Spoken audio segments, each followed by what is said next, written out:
Hello students, welcome to our channel Current Affair Updated. This is Debashish Awasthi.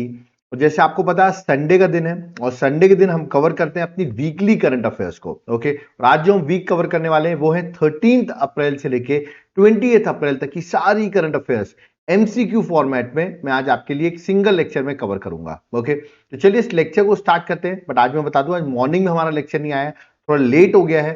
But I hope आप लोग ये lecture देख रहे होंगे क्योंकि एग्जाम के लिए बहुत ज्यादा इंपॉर्टेंट ये वीकली करंट अफेयर्स का लेक्चर है। ओके, सो एंड तक जरूर देखिएगा।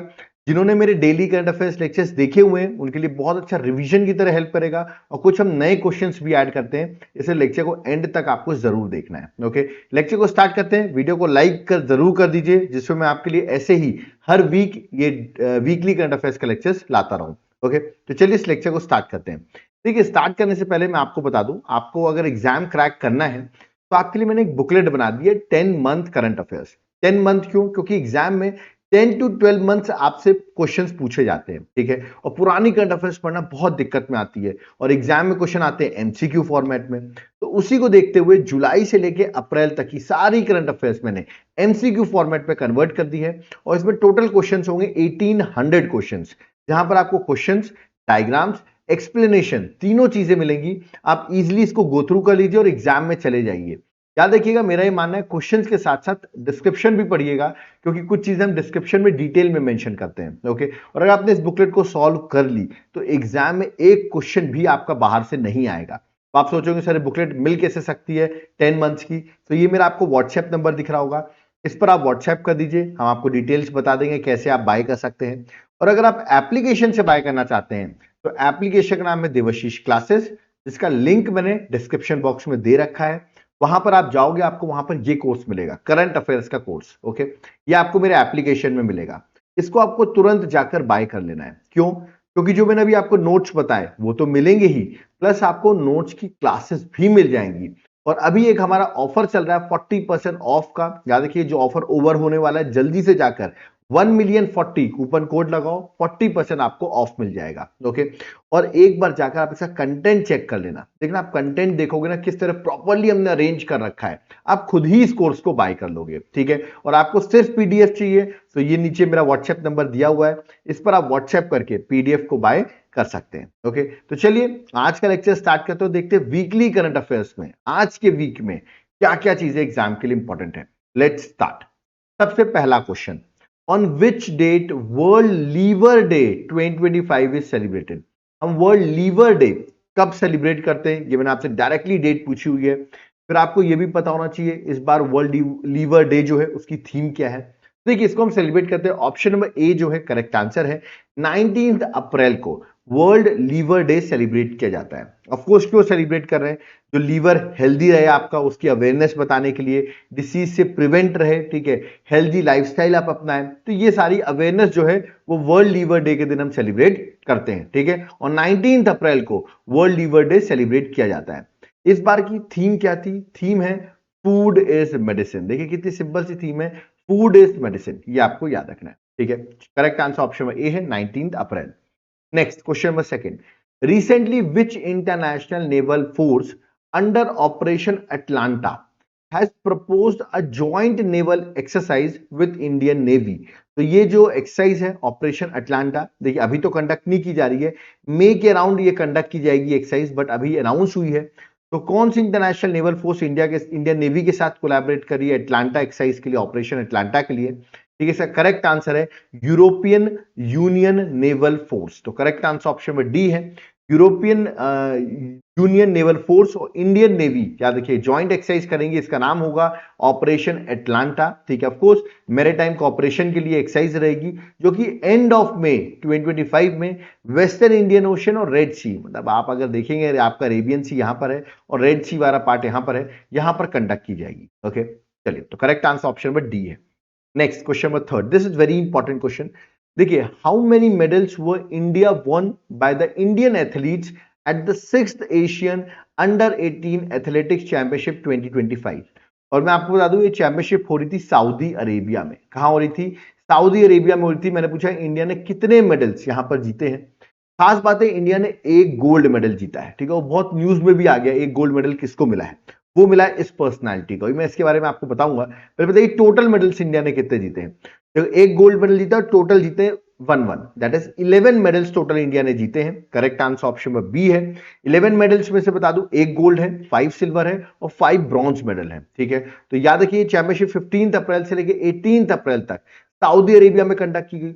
आप सोचोगे एक गोल्ड किसने जीता है, तो ये हिस्ट्री बना दी है। याद रखिए हिमांशु झाकर ने, जिसकी इमेज मैंने अभी आपको पिछले पीपीटी में दिखाई, ये है हिमांशु झाकर। ठीक है, इन्होंने कैसे हिस्ट्री बना दी, इंडिया का first ever gold medal at Asian under 18 athletic championship in the men's javelin throw, ठीक है, वो इन्होंने जीत लिया हिमांशु झाकर ने। तो ये बहुत न्यूज में है। क्वेश्चन हिमांशु झाकर से रिलेटेड आ सकता है, याद रखिए जेवलिन से बिलोंग करते हैं। ठीक है, चलिए आगे बढ़ते हैं, नेक्स्ट क्वेश्चन में आते हैं। Question number 4, recently who has been appointed as next DG director general of Indian council of agriculture research. बता दूं Indian council of agriculture research 1929 में फॉर्म हुई थी, एग्रीकल्चर मिनिस्ट्री के अंदर आती है, जिसका हेडक्वार्टर बता दूं मैं आपको न्यू दिल्ली में है। ठीक है, मैंने आपसे पूछा है Indian council of agriculture research short form में कहते हैं, दैट इज ICAR। याद रखिए ICAR, तो ये अपॉइंट हुए हैं, ये हैं Indian council of agriculture research के नए DG।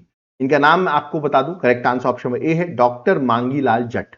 ए जो है करेक्ट आंसर है, अपॉइंटमेंट में डायरेक्ट क्वेश्चन आपसे पूछा जा सकता है, तो ए जो है that is a correct answer. Okay, और ये अपॉइंटमेंट जो अपॉइंटमेंट कमेटी होती है कैबिनेट की, इसको प्राइम मिनिस्टर मोदी चेयर करते हैं। न्यू दिल्ली में मीटिंग हुई, वहां पर मांगीलाल जट की अपॉइंटमेंट कंफर्म हुई है। ओके, चलिए आगे क्वेश्चन नंबर 5 में आते हैं। एक बुक है, नाम है संस्कृति के पांचव अध्याय। ओके, तो संस्कृति के पांचव अध्याय जो है, ये एक बुक है जिसको 18 अप्रैल को लॉन्च किया गया। तो ये बुक में क्या चीज मेंशन है, ये मैंने आपसे पूछा हुआ है। क्या इंडियन की फ्रीडम स्ट्रगल है? नहीं। एक्चुअली इस संस्कृति के पांचव अध्याय जो है, इसमें मोदी जी के जो स्पीचेस रहे हैं, तो उसका कंपाइलेशन है, तो compilation of speeches by PM Narendra Modi. तो करेक्ट आंसर क्या है, that is option number B. तो अभी न्यू दिल्ली में इसको लॉन्च किया गया। तो ये डायरेक्टली आपको याद रखना है, ये एग्जाम में बुक्स के नाम पर पूछी जा सकती है आपसे। ठीक है, चलिए आगे बढ़ते हैं, नेक्स्ट क्वेश्चन में आते हैं। देखिए जो नेक्स्ट क्वेश्चन है, recently which state has announced to form a sanctuary, that is wildlife sanctuary, named after Bhimrao Ambedkar. अभी आपको पता होगा 14 अप्रैल को अंबेडकर जयंती थी। ठीक है, उसी दिन ये वाइल्ड लाइफ सेंचुरी का इनॉग्रेशन हुआ है, अनाउंसमेंट हो गई है। ये बता दूं मध्य प्रदेश के सागर डिस्ट्रिक्ट में, अब याद रखिएगा अंबेडकर अभ्यारण्य, दैट इज अंबेडकर सेंचुरी जो है वो स्टैब्लिश की जा रही है। तो करेक्ट आंसर ऑप्शन में सी है, दैट इज मध्य प्रदेश। मैं बता दूं इनका जन्म भी BR अंबेडकर का मध्य प्रदेश में ही हुआ था। मध्य प्रदेश में आप इंदौर जाएंगे, इंदौर में महू है, वहां पर इनका जन्म हुआ था। ठीक है, सो मध्य प्रदेश में ही सागर डिस्ट्रिक्ट है, वहां पर इनके नाम की वाइल्ड लाइफ सेंचुरी जो है वो डिक्लेयर की गई है। तो करेक्ट आंसर ऑप्शन में सी है, दैट इज मध्य प्रदेश। करीबन 258.64 स्क्वायर किलोमीटर की ये वाइल्ड लाइफ सेंचुरी होगी। ठीक है, बता दूं BR अंबेडकर की बात करें तो 14 अप्रैल को इनकी अंबेडकर जयंती थी। इस बार 134th अंबेडकर जयंती थी। अंबेडकर जी को भारत रत्न मिल चुका है 1990 में, जब इनकी डेथ हो गई थी। ठीक है, और इनका जन्म मैंने अभी आपको बताया महू मध्य प्रदेश में 14 अप्रैल 1891 में हुआ है, इसलिए हम 14 अप्रैल को याद रखिए अंबेडकर जयंती सेलिब्रेट करते हैं। ओके, चलिए नेक्स्ट क्वेश्चन में 7th में आते हैं। Who won the Indian Super League 2024-2025 title? तो इंडियन सुपर लीग का जो टाइटल है, ठीक है, वो किसने जीता है? फुटबॉल का टूर्नामेंट है, मैं आपको बता दूं किसने जीता है। देखिए रनर अप जो रहा है वो रहा है बेंगलुरु FC। ठीक है, और जीता जिसको है उसका नाम मैं आपको बता देता हूं, करेक्ट आंसर ऑप्शन में सी है, मोहन बगान सुपर जायंट। याद रखिएगा इन्होंने इंडियन सुपर लीग का जो फुटबॉल टूर्नामेंट है वो जीता है, तो सी जो है करेक्ट आंसर है। और ये फाइनल याद रखिएगा आपको कोलकाता में खेला जा रहा था। ठीक है, तो ये भी एग्जाम के लिए इंपॉर्टेंट है। चलिए नेक्स्ट क्वेश्चन में 8th, recently the government of India has withdrawn the transshipment facility from which country. ये डायरेक्ट क्वेश्चन आपसे पूछा गया है कि गवर्नमेंट ऑफ इंडिया ने विड्रॉ कर ली है transshipment facility from which country. देखिए ट्रांसशिपमेंट में होता क्या था, जैसे जो इंडिया के पोर्ट्स हैं, ठीक है, वहां से उस कंट्री के शिप्स आते थे, इंडिया से एक्सपोर्ट कर पाते थे, क्योंकि इंडिया के जो पोर्ट्स हैं वो बड़े पोर्ट्स हैं, तो वहां से एक्सपोर्ट इजीली हो सकता है। तो इंडिया अपने पोर्ट्स को देता था, जिसमें आप ट्रांसशिपमेंट कर सकते हो, अपने गुड्स को बेच सकते हो बाहर दूसरे मार्केट में। अब इंडिया ने वो फैसिलिटी जो दूसरी कंट्री को देता था वो विड्रॉ कर ली है, और वो कंट्री है बांग्लादेश। इंडिया ने बांग्लादेश के साथ अपनी ट्रांसशिपमेंट फैसिलिटी जो इंडिया ने प्रोवाइड करता था वो विड्रॉ कर ली है। देख सकते हैं गवर्नमेंट ऑफ इंडिया ने विड्रॉ की है ट्रांसशिपमेंट फैसिलिटी जो बांग्लादेश को हेल्प करती थी to export third countries using Indian airports और पोर्ट्स, इंडियन एयरपोर्ट्स और पोर्ट्स का यूज करके याद रखिएगा अपने गुड्स को दूसरी कंट्रीज में भेजते थे और ये अब इंडिया ने उनसे याद रखिए विड्रॉ कर लिया, ठीक है। तो इससे ऑफकोर्स बांग्लादेश को एक झटका लगेगा क्योंकि वो इंडियन के जो पोर्ट्स और एयरपोर्ट्स को यूज करते थे वो अब यूज नहीं कर पाएंगे, ठीक है। Next question number 9, Who won the gold medal in the compound mixed team event at Archery World Cup Stage 1 2025? तो देखिए आर्चरी वर्ल्ड कप स्टेज 1 2025 ये टूर्नामेंट अलग अलग फेजेस में चल रहा है। इसमें अभी गोल्ड मेडल जिसने जीता है क्या देखिएगा मिक्स्ड टीम कर्व इवेंट में, तो कंपाउंड मिक्स्ड टीम इवेंट में, तो वो मैं आपको बता दूं वो है यहाँ पर आप देख सकते हैं that is option number C जो है वो करेक्ट आंसर है, ठीक है। तो ये ज्योति सुरेखा और ऋषभ यादव ने याद रखिए गोल्ड मेडल जीता है, तो सी जो है करेक्ट आंसर है। ये टूर्नामेंट कहां हो रहा था, देखिए ये टूर्नामेंट वैसे तो बता दिया मैंने 5 इवेंट्स में मतलब 5 फेजेस में चलेगा। 8 अप्रैल से लेकर 19 अक्टूबर तक ये इवेंट कंडक्ट किया जाएगा। अभी ये जो फेज चल रहा था अप्रैल वाला याद रखिए वो यूएसए में हो रहा था, है ना, और वहां पर ज्योति सुरेखा और ऋषभ यादव ने इस गोल्ड मेडल जीत लिया है मिक्स टीम इवेंट में आर्चरी वर्ल्ड कप स्टेज 1 में। आप कह रहे होंगे सर कैसे फेजेस हैं, देखिए 5 फेजेस है मैंने मेंशन कर रखा है, स्टेज 1 2 3 4 5 अक्टूबर में खत्म होगा, चाइना में फाइनली होगा। अभी फेज 1 चल रहा था 8 से 13 अप्रैल, वहीं पर यूएसए में टूर्नामेंट में उन्होंने जीता है। ओके चलिए आगे बढ़ते हैं। Next question number 10, Padmashri awardee है, नाम है डी रामिया। ओके तो डी रामिया जो है ये उनकी इमेज है, ठीक है। अब इनकी डेथ हो गई है, ऑब्जेक्टरीज के लिए इंपॉर्टेंट क्वेश्चन है ना। Popularly known by what name, ठीक है, किस नेम से इनको पॉपुलरली जाना जाता था, क्योंकि ये फेमस है for the contribution to environmental protection. तो पूछा किस फेमस नाम से जाने जाते थे, क्योंकि एनवायरमेंटल प्रोटेक्शन के लिए बहुत वर्क किया हुआ है। और ये भी पूछा गया किस ईयर में इनको पद्मश्री दिया गया है, ठीक है। तो ये जाने जाते थे याद रखिएगा tree man of Telangana, Telangana से बिलोंग करते हैं ये, ट्री मैन ऑफ तेलंगाना के नाम से जाने जाते थे और 2017 में इनको पद्मश्री दिया गया। करेक्ट आंसर ऑप्शन सी है, that is tree man of Telangana 2017। Okay चलिए 87 की एज में इनकी डेथ हो गई है।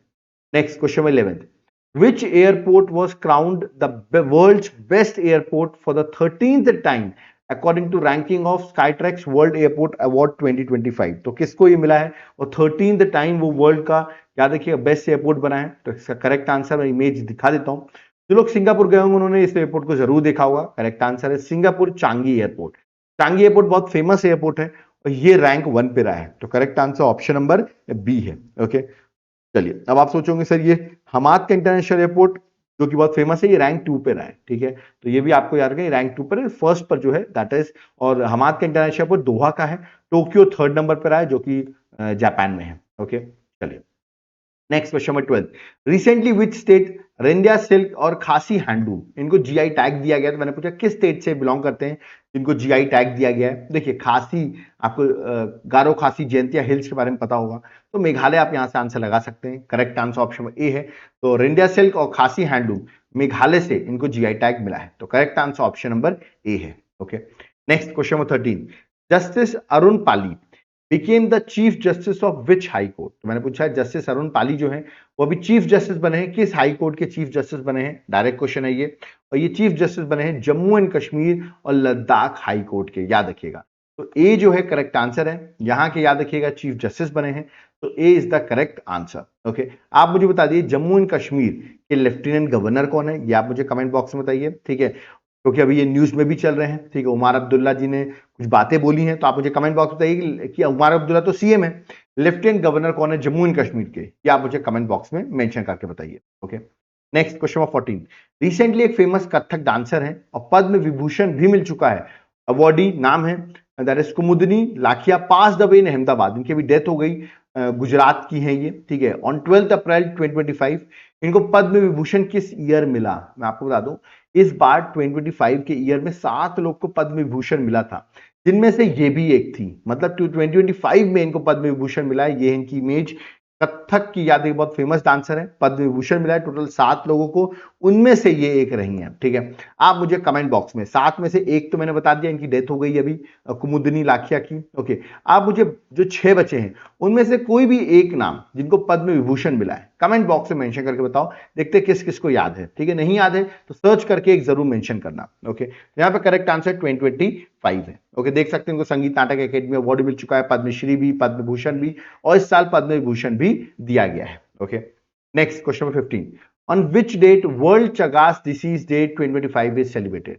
वर्ल्ड चगास डिसीज डे हम कब सेलिब्रेट करते हैं, डायरेक्ट क्वेश्चन है। देखिए इसको आपको डायरेक्टली आंसर बताना पड़ेगा कब सेलिब्रेट करते हैं। ये डिसीज जो है देखेंगे लैटिन अमेरिका जो कंट्रीज है आपकी, मैक्सिको हो गई, ये पूरा साउथ अमेरिका हो गया, जनरली वहां पर याद रखिए डिसीज जो है बहुत प्रिवलेंट है। ओके, मैंने पूछा किस दिन वर्ल्ड चगास डिसीज डे जो है सेलिब्रेट किया जाता है, तो correct answer that is option number C, 14 April को। ठीक है, याद रखिए प्रोटोजोन पैरासाइट की वजह से ये डिसीज कॉज्ड होती है। ठीक है, और इस बार की थीम जो है that is prevent, control, care, everyone role in Chagas disease, याद रखिए इस बार की थीम थी। ओके, चलिए next question number 16, what type of weapon system did India successfully demonstrated in April 2025 capable of shooting down fixed wing aircraft, missiles, swarm, drones, याद रखिएगा। तो और इंडिया ये करने के बाद बता दूं 4th कंट्री बन गई जिसके पास ये फैसिलिटी अवेलेबल है। इसका नाम क्या है, बहुत फेमस है क्योंकि 4th कंट्री इंडिया बनी है। Correct answer laser based weapon system, याद रखिएगा। सी जो है करेक्ट आंसर, आप यहाँ इमेज देख सकते हैं लेजर बेस्ड वेपन सिस्टम की। ठीक है, और इससे इंडिया 4th नेशन बन गई है जिसने लेजर बेस्ड वेपन सिस्टम यानी वेपन सिस्टम डेवलप कर लिया है। और रशिया, चाइना, यूएस के बाद इंडिया जो है वो आपको याद रखना है 4th कंट्री बन गई है। ठीक है, तो ये भी एग्जाम के लिए इंपॉर्टेंट है। ठीक है, चलिए आगे बढ़ते हैं। Next question number 17, which state became the first state in India to implement the categorization of reservation in scheduled caste in the state। ये क्वेश्चन है, which state became the first state in India to implement the categorization of reservation in scheduled caste in the state। ठीक है, तो देखिए जो आपकी schedule caste है, ठीक है, इस पर कैटेगराइजेशन की गई है। एक्चुअली सुप्रीम कोर्ट की जजमेंट थी, अभी मैं आपको इस जजमेंट के बारे में बताऊंगा जो 2014 में आई थी। वहां पर ये बोला गया था let us suppose schedule caste की रिजर्वेशन जो है वो 10%, एक एग्जांपल दे रहा हूं स्टेट में। ठीक है, अब यहाँ पर कुछ ऐसी शेड्यूल कास्ट है जिनको ऑलरेडी रिजर्वेशन अच्छा खासा मिल चुका है। ठीक है, उनके फैमिली में अच्छे खासे रिच हो चुके हैं, पैसा वैसा है उनके पास, लेकिन अभी भी इसी शेड्यूल कास्ट में कुछ लोग ऐसे हैं जो उनके पास अभी भी उनके घर में कोई आईएएस नहीं है, कोई भी ऐसा कोई बड़ा अधिकारी नहीं है। ठीक है, तो वो तो अभी रिजर्वेशन का बेनिफिट नहीं ले पा रहे हैं। तो ये बोला गया 10% को आप डिवाइड कर दीजिए, कैटेगराइज कर दीजिए। Let us suppose schedule caste में किसी को 5% दे दीजिए, किसी को 1% दे दीजिए, ऐसे करके कैटेगराइज कर दीजिए। जिनको अभी तक रिजर्वेशन नहीं मिला उनको भी रिजर्वेशन मिल सके। एक्चुअली क्या होता है, ओवरऑल रहता है तो वही कैटेगरी जो शेड्यूल कास्ट में जो कैटेगरी है वही रिजर्वेशन के बेनिफिट्स लेती रहती है, बाकी नहीं ले पाते हैं। ठीक है, तो इसको कैटेगराइजेशन करने वाला पहला स्टेट बन गया, वो बना है तेलंगाना गवर्नमेंट, जो कि एक अच्छा स्टेप है। आपको पता होगा तेलंगाना में अभी एट प्रेजेंट कांग्रेस गवर्नमेंट है, उन्होंने ये एक अच्छा स्टेप लिया है। ठीक है, कैटेगराइजेशन ऑफ शेड्यूल कास्ट, तो करेक्ट आंसर ऑप्शन ए है। और ये पहले स्टेट बन गए जिन्होंने शेड्यूल कास्ट कैटेगराइजेशन, जो सुप्रीम कोर्ट की जजमेंट थी, मैं बता दूं 1 अगस्त 2024 में जजमेंट आई थी Devendra Singh versus state of Punjab. वहां पर बोला गया था कि ऐसा होना चाहिए शेड्यूल कास्ट और शेड्यूल ट्राइब में, तो ये इंप्लीमेंट करने वाला तेलंगाना पहला स्टेट बना है। रेवंत रेड्डी वहां के सीएम है। ठीक है, आप मुझे कमेंट बॉक्स में तेलंगाना के गवर्नर कौन है, who is the governor of Telangana, ये आप मुझे कमेंट बॉक्स में मेंशन करके बताएंगे। ठीक है, next question 18, on which date is Siachen Day observed to commemorate the Operation Meghdoot. ये सियाचिन जो है बता दूं बहुत इंपॉर्टेंट बैटलफील्ड है। अगर ये हमें नहीं मिलती आज की डेट में तो चाइना और पाकिस्तान एक साथ हो जाते हैं, क्योंकि ये चाइना और पाकिस्तान को सेपरेट करती है सियाचिन। ओके, और यहां पर अभी इंडिया का कंट्रोल है। ठीक है, इसी से चाइना और पाकिस्तान एक साथ नहीं हो पा रहे हैं। तो सियाचिन डे ये हमने ऑपरेशन एक लॉन्च किया था, बता दूं 13 अप्रैल को, ऑपरेशन मेघदूत, और वहां पर हमने सियाचिन को कैप्चर किया था। ठीक है, जो कि हाईएस्ट बैटलफील्ड ग्राउंड भी है इंडिया के लिए। करेक्ट आंसर ऑप्शन में ए है, दैट इज 13 अप्रैल। ठीक है, और ये 13 अप्रैल 1984 में हमने ये ऑपरेशन चलाया था, उसको सक्सेसफुली अचीव कर लिया था। इससे पहले पाकिस्तान वहां पहुंच पाता, इंडिया ने अपर हैंड पोजीशन वहां पर ले ली थी। ओके, तो ये भी सियाचिन डे भी फेमस क्वेश्चन है। Next question 19, who has been re-elected as a chairperson of ICC Men's Cricket Committee। तो कौन आईसीसी मेंस क्रिकेट कमेटी के चेयरपर्सन अपॉइंट हुए और एक्चुअली री इलेक्ट हुए हैं, पहले भी यही थे। इनकी इमेज में आपको दिखाई देता हूं, यस, इनका नाम है सौरभ गांगुली।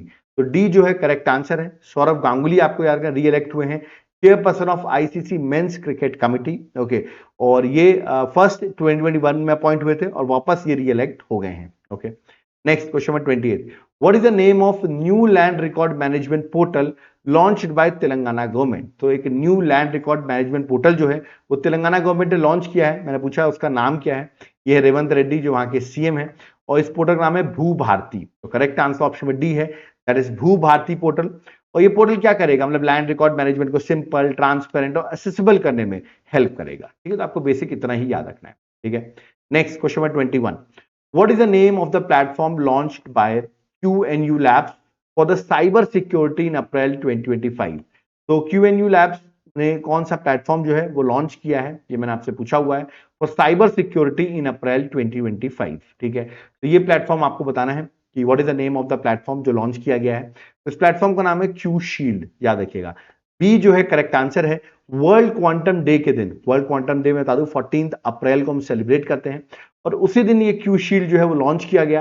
मैं आपको इसके बारे में बता देता हूं। देखिए, QNU लैब एक स्टार्टअप है under the national quantum mission, ठीक है, department of science and technology. वहां पर इन्होंने लॉन्च किया वर्ल्ड का पहला platform Q shield on world quantum day, cyber security को देखते हुए। ठीक है, और वर्ल्ड क्वांटम डे बता दूं 14 अप्रैल को सेलिब्रेट करते हैं। ठीक है, इस बार की वर्ल्ड क्वांटम डे की थीम भी आप देख लो, एवरी डे इन 2025, ये इस बार वर्ल्ड क्वांटम डे की थीम है, तो ये भी आपको याद कर सकते हो। ठीक है, 14 अप्रैल को ही हम अम्बेडकर जयंती बना रहे हैं, वर्ल्ड क्वांटम डे भी उसी दिन सेलिब्रेट किया जाता है। Okay, next question number 22, which institution has developed India's first automated bat monitoring system called as bat ecomon? याद रखिएगा, बैट इकोमॉन ये बैट को मॉनिटर करने के लिए, ठीक है, और इंडिया का पहला ऑटोमेटेड बैट मॉनिटरिंग सिस्टम है। इसको कहां के से इंस्टीट्यूशन में डेवलप किया गया है, ये मैंने आपसे पूछा हुआ है। ठीक है, और उसको डेवलप किया गया है Indian institute for human settlement, that is IIHS Bengaluru में। इसको याद रखिए, इस इंस्टीट्यूशन को डेवलप किया गया है। तो correct answer option number A है। और इसको डेवलप किया है कदम्बरी देशपांडे, उनके साथ वेदांत बाजरे जो हैं, ठीक है, इन्होंने डेवलप किया है under Jagdish Krishna Swami at the Indian institute of human settlement Bengaluru में इसको डेवलप किया गया है। ठीक है, तो एग्जाम के लिए इंपॉर्टेंट है, नाम भी पूछ सकते हैं। फुल फॉर्म देखिए इसका क्या है, बैट इकोमॉन का, that is bat echolocation monitoring, ये इसका फुल फॉर्म है। ठीक है, next question number 23, which of the following has launched a report titled Unlocking $25+ billion export potential India's hand and power tool sector? Direct question आपसे पूछा, ये report जो है ये किसने लॉन्च की है? ठीक है, और इसका करेक्ट आंसर है दैट इज नीति आयोग ने लॉन्च किया। NITI Aayog launches report on unlocking $25+ billion export potential India's hand and power tools sector. तो नीति आयोग ने इस रिपोर्ट को लॉन्च किया हुआ है। ठीक है, में हाईलाइट करता है किस तरह बस पोटेंशियल है, ठीक है, power tool of industry for economic growth. ठीक है, तो आपको डायरेक्टली पूछा गया रिपोर्ट जो है वो किसने पब्लिश किया, आपको करेक्ट आंसर बताना है, दैट इज नीति आयोग। ठीक है, कमेंट बॉक्स में मुझे बताओ सीईओ कौन है at present, who is the CEO of NITI Aayog, या आप मुझे कमेंट बॉक्स में मेंशन करके बताइए। ठीक है, चलिए आगे बढ़ते हैं, नेक्स्ट क्वेश्चन में आते हैं। ठीक है, that is question number 24, world art day is celebrated every year on 15th अप्रैल। तो वर्ल्ड आर्ट डे हम 15th अप्रैल को हर दिन सेलिब्रेट करते हैं। किसकी एनिवर्सरी पे, वो भी मैं आपको बताऊंगा। To promote the awareness about creative expression and to highlight the importance of art and artist in society. ठीक है, तो what is the theme of world art day? 15th अप्रैल को सेलिब्रेट कर रहे हैं, वर्ल्ड आर्ट डे की theme क्या है? तो देखिए इसकी थीम है arts for unity and healing, याद रखिएगा। डी जो है करेक्ट आंसर, जो इस बार इसकी थीम है, और इसको सेलिब्रेट किया था on 15th April on the birth anniversary of Leonardo da Vinci. आपने सुना होगा, बहुत फेमस इटालियन पेंटर हैं, इनकी बर्थ एनिवर्सरी पे सेलिब्रेट किया था 15th अप्रैल को वर्ल्ड आर्ट डे। थीम थी art for unity and healing. Okay, next question number 25, what is the mascot of 7th edition of Khelo India youth games 2025 to be held in Bihar? देखिए ये मई में ये इवेंट होने वाला है, that is Khelo India youth games 2025, इसका 7th एडिशन हो रहा है। मैंने सोचा इसका मैस्कॉट क्या है, तो ये है इसका मैस्कॉट, दैट इज याद रखिए गजा सिम्हा। गज सिम्हा जो है वो याद रखिए इसका मैस्कॉट है, that is option number B जो है करेक्ट आंसर। आप देख सकते हैं गज मतलब हाथी और सिम्हा मतलब एक तरीके से शेर, तो हाथी और शेर का मिक्सअप है गज सिम्हा जो इस बार का मैस्कॉट है। और देख सकते हैं 4th मई से 15th मई तक ये 7th edition of Khelo India youth games conduct किए जा रहे हैं बिहार की 5 सिटीज में, पटना, गया, राजगीर, बेगूसराय एंड भागलपुर में। Okay, next question, question number 26, who recently secured a decisive victory in Ecuador presidential election?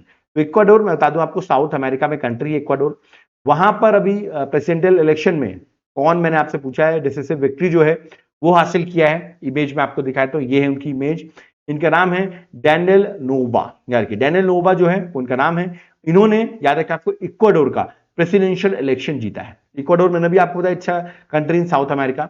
आप मुझे कमेंट बॉक्स में बताइए what is the capital of Ecuador? Ecuador की कैपिटल क्या है? कमेंट बॉक्स में जरूर मेंशन करना, ठीक है। तो सी जो है that is a correct answer. Next question number 27, who was one of the celebrities aboard यार के aboard the Blue Origin NS-31 flight, first all women tourist crew to fly to space with Blue Origin. मैं बता दूं Blue Origin जो है वो Jeff Bezos जो Amazon के फाउंडर हैं उनकी कंपनी है, ठीक है। तो 14 अप्रैल को इन्होंने लॉन्च किया first all women tourist crew. इसमें से एक सेलिब्रिटी जो है बता दूं बहुत फेमस सिंगर है, वो भी यहां पर गई, उनका नाम मैंने आपसे पूछा हुआ है, ठीक है। तो उन सेलिब्रिटी का इमेज ये बनी हुई है और इनका नाम है यार के कैटी पेरी। तो कैटी पेरी जो है वो यहां पर वो भी गई थी, तो ये बहुत फेमस हो गया। तो करेक्ट आंसर ऑप्शन में सी है, कैटी पेरी जो कि एक बहुत फेमस सिंगर है यूएसए की। वो blue origin new shepherd NS-31 spacecraft के थ्रू, याद रखिएगा 6 वुमेन जो कि जिसमें एक US singer song writer Katy Perry भी थी, ठीक है। और वो यहाँ पर उन्होंने ये जर्नी अचीव की, ठीक है। और जेफ बेजोस मैंने भी आपको बताया जो कि अमेजन के फाउंडर है, उन्हीं की ये ब्लू ओरिजिन स्पेस कंपनी है, ठीक है। Next question number 28, where will the 15th BRICS agriculture minister meeting be held on 17 April. तो ये मीटिंग कहां पे हुई? देखिए इसको लीड कर रहे थे हमारे देश के agriculture minister that is Shivraj Singh Chouhan, और ये मीटिंग हो रही है ब्राजीलिया ब्राजील में, दैट इज सी जो है करेक्ट आंसर है। तो अभी हमारे प्राइम मिनिस्टर जो एग्रीकल्चर मिनिस्टर हैं शिवराज सिंह चौहान, वो ब्राजीलिया ब्राजील में उन्होंने इस मीटिंग को अटेंड किया। थीम थी इस मीटिंग की promoting inclusive and sustainable agriculture through cooperation, innovation and fair trade amongst BRICS nations. Okay, next question number 29, इस क्वेश्चन को आप थोड़ा रीड करिए और बताइए इसका आंसर क्या है। देखिए, PM Narendra Modi less foundation stone of third unit of दीन बंधु power plant in which state. तो देखिए आपको ये पता होगा दीन बंधु पावर प्लांट जो है वो किस स्टेट में है, तो आप आंसर बता सकते हैं क्योंकि प्राइम मिनिस्टर मोदी 14 अप्रैल को उसी स्टेट की विजिट में भी थे, ठीक है। इसका करेक्ट आंसर है ऑप्शन नंबर सी, हरियाणा। यहां पर आप देख सकते हैं सैनी जी जो वहां के सीएम है वो प्राइम मिनिस्टर मोदी के साथ मिल रहे हैं। सी जो है करेक्ट आंसर है। दीन बंधु Chhotu Ram thermal power plant, ये पूरे पावर प्लांट का नाम है।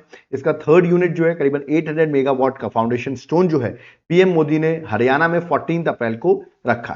और इवन जब प्राइम मिनिस्टर अप्रैल में गए वहां पर हरियाणा में, तो वहां पर एक और चीज का फाउंडेशन स्टोन उन्होंने रखा है, महाराजा अग्रसेन एयरपोर्ट जो कि हिसार हरियाणा में है, उसका न्यू टर्मिनल बिल्डिंग जो करीबन 410 करोड़ की बन रही है ना, उसका भी foundation stone prime minister Modi ने वहां पर रखा है। तो दोनों चीजें एग्जाम के लिए इंपॉर्टेंट है, जरूर गो थ्रू करिएगा।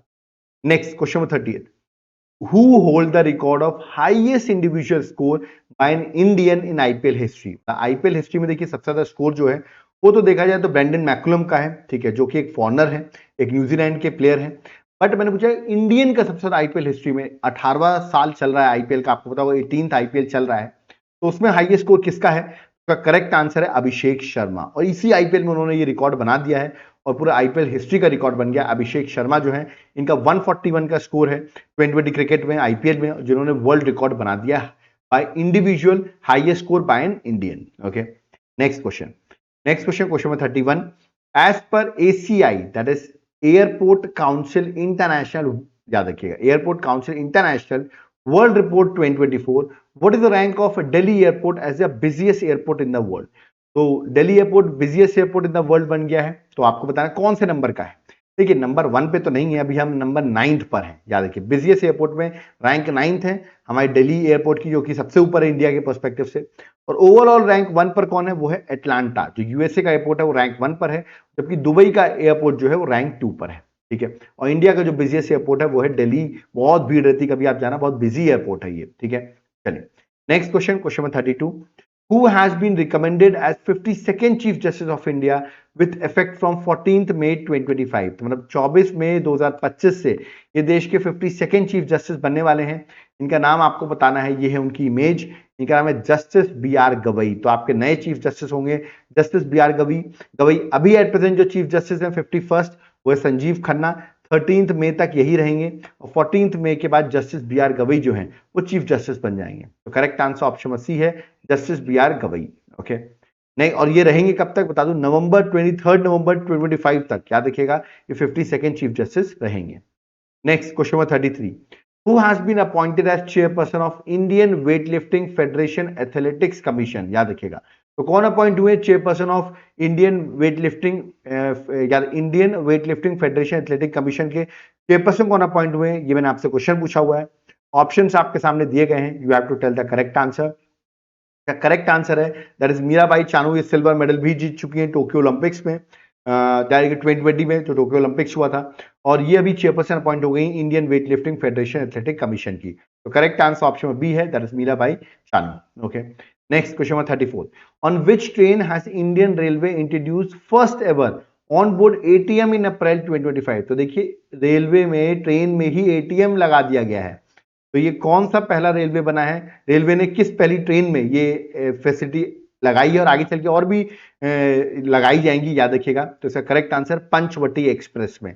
पंचवटी एक्सप्रेस में आपको बता दूं मुंबई से ये जो पंचवटी एक्सप्रेस है मुंबई से मनामड जो कि नासिक में है, ठीक है, उसके बीच में ट्रेन चलती है और फर्स्ट एटीएम इस ट्रेन में लगाया गया है, ठीक है। आगे चल के और भी ट्रेन में लगाया जाएगा, ठीक है। Next question number 35, recently which team won 15th hockey India senior men national championship trophy 2025। बता दूं ये टूर्नामेंट जो हो रहा है, ठीक है, ये हुआ है झांसी में, इसका फाइनल हुआ झांसी उत्तर प्रदेश में, और मध्य प्रदेश जो था वो रनर अप था। क्या था? रनर अप था। फाइनल हार गया 4-1 से पंजाब से। तो जीता किसने है? पंजाब ने जीता है, तो डी जो है करेक्ट आंसर है। पंजाब ने यहाँ पर मध्य प्रदेश को 4-1 से फाइनल हराया है, जो कि झांसी यूपी में खेला जा रहा था, ठीक है। और ये हॉकी का टूर्नामेंट बहुत इंपॉर्टेंट है, ठीक है।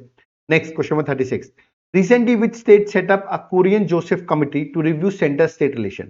सेंटर स्टेट रिलेशन के लिए फॉर्मर सुप्रीम कोर्ट के जज हैं कुरियन जोसेफ, उनकी रिकमेंडेशन में कमेटी सेटअप की है। किस स्टेट ने सेटअप की है सेंटर स्टेट के रिलेशंस को देखने के लिए? इसका correct answer that is Tamil Nadu ने ये कमेटी सेटअप की है। तो करेक्ट आंसर तमिलनाडु है। M.K. स्टैलिन वहां के सीएम है। ओके, और ये कमेटी जो है कुरियन जोसेफ कमेटी, बता दो कुरियन मैंने भी आपको बताया फॉर्मर सुप्रीम कोर्ट के जस्टिस रह चुके हैं, है ना, याद रखिएगा। सॉरी, फॉर्मर सुप्रीम कोर्ट जज रह चुके हैं, नाम है जस्टिस कुरियन जोसेफ। इनके साथ और भी 2 मेंबर्स हैं और इन्होंने मिलकर कमेटी जो है स्टैब्लिश की गई है बाय तमिलनाडु गवर्नमेंट। ओके, तो करेक्ट आंसर था that is option number B, Tamil Nadu. Next question number 37, according to Niti Aayog what is the rank of India in automobile producer in the world? तो इंडिया की रैंक क्या है नीति आयोग के according? India in automobile producer in the world. Options आपके सामने दिए गए हैं और इंडिया की रैंक आपको बतानी है, ठीक है। इंडिया की जो रैंक है वो है 4th रैंक, ए जो है करेक्ट आंसर है, ठीक है। ऑटोमोबाइल प्रोड्यूसर में 4th रैंक पर है, हमसे ऊपर चाइना, यूएसए और जापान जो है 1, 2, 3 पर है। India 4th largest automobile producer है अकॉर्डिंग टू नीति आयोग, ठीक है। तो ये भी आपको एग्जाम में याद रखना। अभी रिपोर्ट निकाली थी उन्होंने, automotive industry powering India participation in global value chain report, उसी के अकॉर्डिंग इंडिया की 4th रैंक है, ठीक है। Next question number 38, who won the freestyle chess grand slam 2025 in Paris? तो ये टूर्नामेंट किसने जीता है? बता दूं नॉर्वे के प्लेयर हैं जिन्होंने freestyle chess grand slam 2025 जीता है। ये उनकी इमेज, इनका नाम है मैग्नस कार्लसन। तो सी जो है करेक्ट आंसर है। तो मैग्नस कार्लसन आपको याद रखना है, इन्होंने freestyle chess grand slam 2025 जो कि पेरिस में हो रहा था वो टूर्नामेंट जीत लिया है। Okay, next question, question number 39, which waterway is designated as national waterway 1? देखिए इसलिए पूछा मैं नेशनल वाटरवे 1 के बारे में क्योंकि अभी इसने रिकॉर्ड ट्रैफिक जो है वो यहां पर हुआ है नेशनल वाटरवे में, और ये वाटरवे बता दूं गंगा भागीरथी हुगली रिवर सिस्टम पे बना हुआ है। Correct answer option number C है, ठीक है। और क्यों न्यूज में? क्योंकि Indian national waterway achieved a record cargo traffic of 145.5 million tons in financial year 2024-2025। तो उसको देखते हुए याद रखिएगा मैंने सारे वाटरवेज आपको बता दिए हैं, और सबसे ज्यादा जो ट्रैफिक आपको पता चलेगा रिकॉर्ड ट्रैफिक होगा वो नेशनल वाटरवे 1 में ही होगा, ठीक है। तो ये भी आपको एग्जाम के लिए याद रखा। देखिए मैंने 5 वाटरवेज के नाम भी मेंशन कर रखे हैं, ठीक है। चलिए नेक्स्ट क्वेश्चन में आते हैं, that is question number 48। Recently former president नाम है ओलंटा हुमला, मैं इमेज आपको दिखा देता हूं। ओलंटा हुमाला जो है ये उनकी इमेज है। अभी रिसेंटली इनको 15 साल का प्रिजन हो गया फॉर मनी लॉन्ड्रिंग केस। सोचिए देश के फॉर्मर प्रेसिडेंट रह चुके हैं, मनी लॉन्ड्रिंग केस में अब ये जेल जा रहे हैं 15 साल के लिए। ये है पी से पेरू कंट्री के, याद रखिएगा, फॉर्मर प्रेसिडेंट। तो सी जो है करेक्ट आंसर है। पेरू की कैपिटल बता दूं मैं आपको लीमा है, और वहीं पर एक केस हुआ है, ठीक है। Next question number 41, where was the 3rd edition of Indian navy meteorological and oceanological symposium? नाम है मेघियन 25। ये अभी रिसेंटली मेघियन 25 जो है कंडक्ट किया गया बाय इंडियन नेवी। मैंने पूछा कहां पे कंडक्ट किया गया है? ये कंडक्ट किया गया है नौसेना भवन जो कि दिल्ली में है, वहां पर कंडक्ट किया गया है। आप यहां देख सकते हैं ऑनलाइन के थ्रू यहां पर कोई इसको इनॉग्रेट कर रहा है, वो भी मैं आपको बता देता हूं। वो हैं वर्चुअली इसको इनॉग्रेट किया है, वो हमारे नेवी के चीफ दिनेश त्रिपाठी जी ने। याद रखिए इसको वर्चुअली इनॉग्रेट किया है, यहाँ पर आप देख सकते हैं ये दिनेश त्रिपाठी जी, उन्होंने इसको वर्चुअली इनॉग्रेट किया, नौसेना भवन न्यू दिल्ली में ये कंडक्ट किया गया। Okay, next question 42, recently which state police launch GP दृष्टि ड्रोन प्रोग्राम। तो जीपी दृष्टि ड्रोन प्रोग्राम जो है वो किस ऑफकोर्स क्राइम को देखते हुए ये लॉन्च किया गया है, किसने लॉन्च किया है, देखिए पीछे लिखा भी है गुजरात पुलिस, तो गुजरात ने ही लॉन्च किया है। देखिए जीपी दृष्टि ड्रोन प्रोग्राम, फुल फॉर्म बता देता हूं, दृष्टि का फुल फॉर्म है drone response and aerial surveillance tactical intervention program. इसको गुजरात पुलिस से लॉन्च किया है जिससे कि हेल्प हो सकेगी क्राइम्स को रिड्यूस करने में, गैंग वॉयलेंस, स्ट्रीट क्राइम जो होती है इसमें ड्रोन्स का इस्तेमाल किया जाएगा क्राइम को रिड्यूस करने के लिए। ओके, आप मुझे बताइए गुजरात के सीएम का नाम क्या है, who is the CM of Gujarat, comment box में मेंशन करके बताइए। Okay, next question, question number 43, recently shehnai और tabla belonging to which place has been given GI tag. तो शहनाई और तबला को अभी जीआई टैग दिया गया है, किस प्लेस से बिलोंग करते हैं, देखिए यूपी से जीआई टैग मिला है, मैं आपको बता रहा हूं। इसमें से आपको बताना है किस पर्टिकुलर प्लेस से ये फेमस है, जहां से बिलोंग करते हैं ये। Correct answer that is Varanasi, UP, याद रखिएगा सी जो है करेक्ट आंसर है, वहां से आपको याद रखना है ये जीआई टैग जो है बिलोंग करते हैं, that is option number C is the correct answer. Okay, चलिए next question number 44, where is the India Uzbekistan joint military exercise जिसका नाम है दस्तलिक, याद रखिए दस्तलिक 6 बीइंग हेल्ड। तो ये जो एक्सरसाइज है जिसका 6th एडिशन था, दस्तलिक 6 बीइंग हेल्ड, इंडिया उज्बेकिस्तान की ज्वाइंट मिलिट्री एक्सरसाइज है, ये कहां पर कंडक्ट की जा रही है, ये मैंने आपसे क्वेश्चन पूछा हुआ है। ठीक है, ये एक्सरसाइज कंडक्ट की जा रही है option number C, Pune India से, सी जो है करेक्ट आंसर है। 6th एडिशन है इंडिया उज्बेकिस्तान की ज्वाइंट मिलिट्री एक्सरसाइज दस्तलिक, ठीक है, इसको कंडक्ट किया जा रहा है ना, 13 डेज की एक्सरसाइज है, 16 अप्रैल से स्टार्ट हुई है, 28 अप्रैल तक ये कंडक्ट की जाएगी। ठीक है, तो याद रखिए पुणे इंडिया, बड़ा इंपॉर्टेंट है, महाराष्ट्र में, पुणे महाराष्ट्र में कंडक्ट की जा रही है। ओके, तो बड़ा इंपॉर्टेंट क्वेश्चन है ये।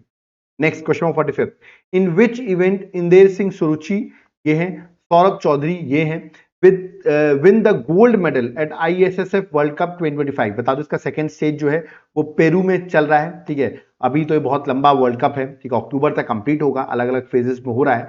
सेकंड फेज जो हुआ पेरू लीमा में, लीमा जो इसकी कैपिटल है वहां पर कंडक्ट किया गया, वहां इंदेर सिंह सुरुचि और सौरभ चौधरी ने गोल्ड जीता है। किस इवेंट में जीता है, इन्होंने जीता है 10 metre air pistol mix team में। तो correct answer option number B है, ये आपको याद रखना है। ठीक है, next question, question 46, at which place India first gallium nitride based semiconductor plant will be set up. तो इंडिया का पहला gallium nitride based semiconductor plant जो है वो सेटअप किया जा रहा है छत्तीसगढ़ के नया रायपुर में। याद रखिए नवा रायपुर या नया रायपुर आप कह सकते हैं, तो करेक्ट आंसर ऑप्शन बी है, नया रायपुर छत्तीसगढ़ में। ठीक है, आप मुझे बताइए छत्तीसगढ़ के सीएम का नाम क्या है, who is the CM of Chhattisgarh, comment box में आप मेंशन करके बताइए। ठीक है, next question 47, who has become the first Indian to won the title of Mrs. Globe International 2025। तो Mrs. Globe International 2025 ये टूर्नामेंट में बता दूं आपको चाइना में हो रहा था। ठीक है, और पहली इंडियन बनी है जिन्होंने इस टाइटल को जीता। मैं इमेज आपको दिखा देता हूं, ये है उनकी इमेज, इनका नाम है अनुराधा गर्ग। तो ए जो है करेक्ट आंसर है,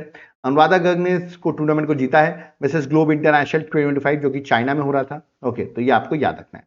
ठीक है, next question 48, on which date world heritage day 2025 is celebrated. हम वर्ल्ड हेरिटेज डे कब सेलिब्रेट करते हैं, वर्ल्ड हेरिटेज डे की थीम क्या थी, दोनों ही इंपॉर्टेंट क्वेश्चन है। देखिए वर्ल्ड हेरिटेज डे सेलिब्रेट किया था 18 अप्रैल को, ऑप्शन नंबर डी जो है करेक्ट आंसर, 18 अप्रैल को सेलिब्रेट करते हैं। और इस बार की थीम आपको याद रखनी है, थीम क्या थी, that is heritage under threat from disaster and conflicts, ये इस बार की थीम थी, that is World heritage day की। Okay, next question 49, recently Natyashastra and which classical ancient Indian texts have been inscribed in UNESCO memory of world register। ठीक है, तो recently Natyashastra जो है उसके साथ साथ एक और famous Indian ancient Indian text जो है उसको इंस्क्राइब किया गया यूनेस्को की मेमोरी ऑफ वर्ल्ड रजिस्टर में, और टोटल इंस्क्राइब करने के बाद ये 11 हो गए जो इंडियन हैं टेक्स्ट हैं जो कि यूनेस्को की मेमोरी ऑफ वर्ल्ड रजिस्टर में रजिस्टर्ड है। ठीक है, तो आपको बताना है कि ये कौन है नाट्यशास्त्र के साथ और दूसरा कौन सा इंडियन टेक्स्ट है। तो इसका करेक्ट आंसर है दैट इज ऑप्शन, अब देखिए नाट्यशास्त्र तो है ही, तो ये तो हो ही नहीं सकता, ये तो ऑलरेडी है। ठीक है, और इसमें सब दो ऑप्शन बचते हैं, एक है भगवत गीता और एक है रामचरितमानस। ओके, तो correct answer option number B है, यानी कि भगवत गीता।